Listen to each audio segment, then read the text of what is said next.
नमस्कार दोस्तों। बात कर रहे हैं हम उसी सीरीज में जिस सीरीज में ज्योग्राफी के प्रश्न हम आगे लेके बढ़ रहे हैं।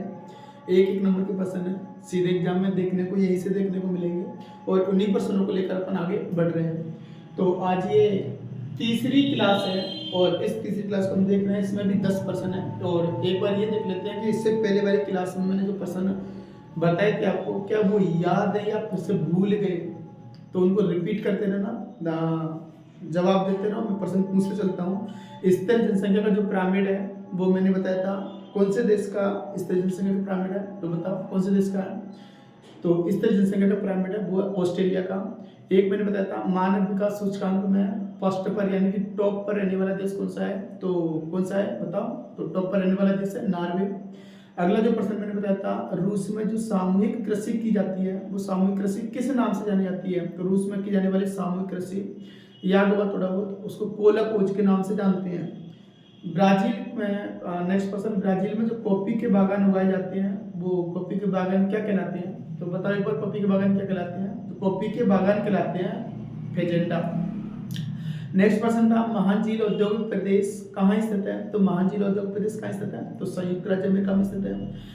अगला प्रश्न मैंने बताया था कि जंग का कटोरा के नाम से किसे जाना जाता है? तो जंग का कटोरा के नाम से किसे जानते हैं? तो पीट्सबर्ग को जानते हैं। याद रखना, एक पीट्सबर्ग एक सेंट पीट्सबर्ग। पीट्सबर्ग की बात करें तो ये आता है अमेरिका में और सेंट पीट्सबर्ग ये आता है रूस में।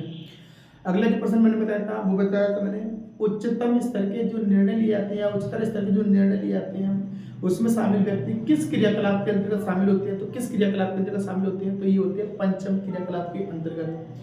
अगला जो प्रश्न मैंने बताया था निम्न स्तरीय सेवाएं बताइए, कोई दो निम्न स्तरीय सेवा बताइए। तो मैंने बताया था एक तो पसारी की दुकान और एक बताया था धोबी घाट। अगला जो प्रश्न बताया था हिमांचलित क्षेत्रों में यानी कि जो बर्फ से ढके हुए क्षेत्र होते हैं उन बर्फ से ढके हुए क्षेत्रों में परिवहन के लिए किन पशुओं का उपयोग किया जाता है? तो कुत्ता व रेंडियर का प्रयोग किया जाता है। अगला प्रश्न मैंने बताया था अगर हम देखें तो सड़क के किनारे या नदी के किनारे या नहर के किनारे अगर अपन जा रहे हैं तो किस प्रकार की बस्तियां देखने को मिलेंगी? तो वहां हमें देखने को मिलेगी रेखीय बस्तियां। इससे पहले वाले भी कुछ प्रश्न मैंने पूछे थे तो उनमें भी एक दो प्रश्न मैं पूछ लेता हूँ, शायद आप लोगों को याद होंगे। जैसे रुको बजाओ की थ्योरी किसके द्वारा दी गई थी? तो रुको बजाओ की थ्योरी किस व्यक्ति ने दी थी? तो वो दी थी गिरपिट टेलर के द्वारा। एक पूछा था मैंने सुदूर बैठे या दूर बैठे अपने किसी रिश्तेदार से आप तत्काल संपर्क करना चाहते हैं तो आप किससे कर सकते हैं? तो आप कर सकते हैं मोबाइल से। एक प्रश्न मैंने पूछा था कि मानव भूगोल की परिभाषा देने वाले जितने भी भूगोलवेत्ता हुए थे उनमें से किस भूगोलवेत्ता ने अपनी परिभाषा में सर्वाधिक संश्लेषण पर जोर दिया था? तो संश्लेषण पर जोर देने वाले व्यक्ति थे फ्रेडरिक रेडचल। ये पहली वाली वीडियो में अपन देख चुके हैं। आगे आने वाले प्रश्नों को और भी देखते रहेंगे। तीसरी क्लास है, देख लो इसमें कौन कौन से प्रश्न है। तो मेगा सिटी होने का जो पहला श्रेय है वो किस सिटी को है या किस नगर को है? तो मेगा सिटी होने का जो पहला श्रेय है वो है न्यूयॉर्क को, याद रखना। और मेगा सिटी में जो जनसंख्या होती है वो हो जाती है 1 करोड़, यानी कि सबसे पहले न्यूयॉर्क ने 1 करोड़ जनसंख्या कवर की थी। अगला जो प्रश्न है वो है सन्नगर शब्द का सबसे पहले प्रयोग किसने किया था? तो सन्नगर मैं बता देता हूँ। सन्नगर यानी कि दो या दो से अधिक नगर जब आपस में जुड़ जाते हैं तो उसको बोलते हैं सन्नगर। और सन्नगर शब्द का सबसे पहले जो प्रयोग किया था वो किया था पैट्रिक गिडीज ने। और कब किया था? 1915 में।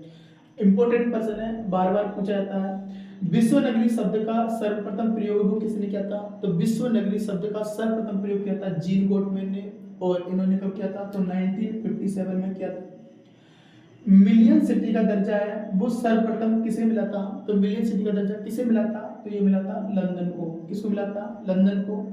ये बार बार पूछे जाने वाले प्रश्न है, यहीं से देखने को मिल जाएंगे अपनी जो वार्षिक परीक्षा होती है उसमें। विश्व व्यापार में भारत की जो भागीदारी है वो कितने प्रतिशत है? यानी कि जो टोटली विश्व व्यापार किया जाता है सभी देशों के मध्य उसमें भारत की हिस्सेदारी कितनी है? तो भारत की हिस्सेदारी मात्र 1%।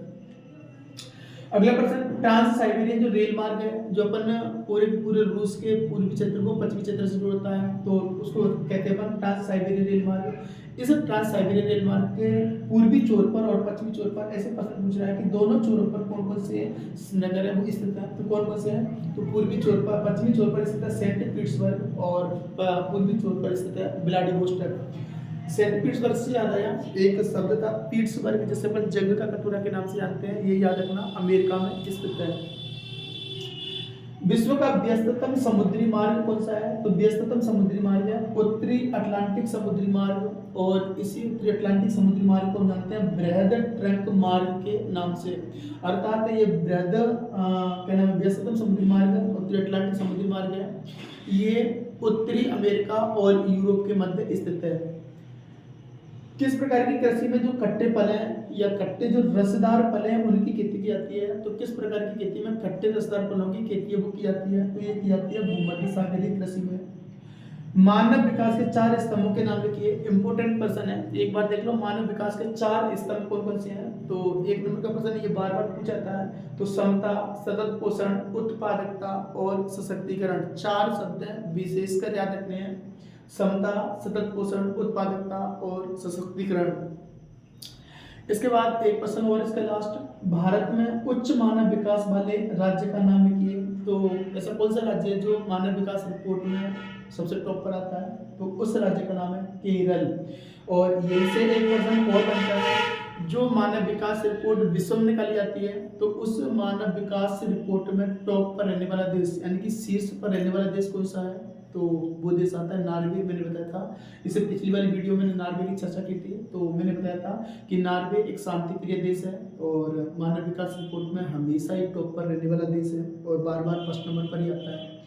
तो दोस्तों जानकारी अच्छी लगी हो तो दोस्तों को शेयर करते रहिए, आगे बढ़ते रहिए, वीडियो को लाइक भी कीजिए, लेकिन दोस्तों को शेयर करना मत भूलिए और इस प्रकार देखते रहिए। तो यहाँ पर हमने काफ़ी सारे प्रश्न जो कंप्लीट कर लिए हैं, तो अधिकतर प्रश्न इन्हीं में से देखने को मिल जाएंगे अपने को फाइनल परीक्षा में, इन्हीं में से देखने को मिल जाएंगे फाइनल परीक्षा में। विश्वास करो और आगे बढ़ते रहो और जानकारी को दोस्तों के साथ शेयर करना ना भूलें, बात को याद रखें।